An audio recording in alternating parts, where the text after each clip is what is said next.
এই যে শোনো, আমি শাকিব খানের মতো তোমাকে রেখে অন্য কোনো মেয়ের দিকে তাকাবো না।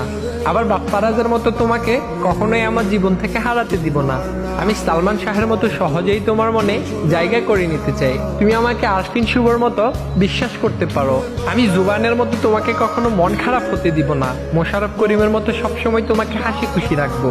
তোমার মিশা সওদাগরের মতো অনেক বেশি রাগ হলে তুমি কাজী মারুফের মতো আমায় গালি দিও।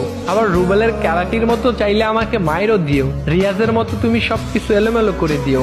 আমি জাম্বুর মতো প্রতিশোধ না নিয়ে চঞ্চল চৌধুরীর মতো সবকিছু গুছিয়ে নিব। তবে তোমাকে নিয়ে কেউ বাজে কথা বললে আমি তাহসানের মতো চুপচাপ বসে থাকবো না, বরং মান্নার মতো মাথা গরম করে সাথে সাথেই তার প্রতিশোধ নিয়ে নিব।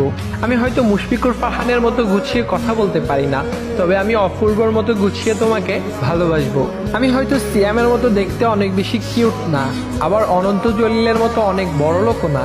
আমি হয়তো দেখতে ডিপজলের মতোই কালো, আবার জসিম খানের মতোই গরিব, তবে আমি আফরান নিশোর মতো আমার সর্বোচ্চ দিয়ে তোমাকে ভালোবাসবো। আমি নায়করাজ রাজ্জাকের মতো জীবনের শেষ দিন পর্যন্ত শুধু এবং শুধুই তোমাকেই ভালোবেসে যাব।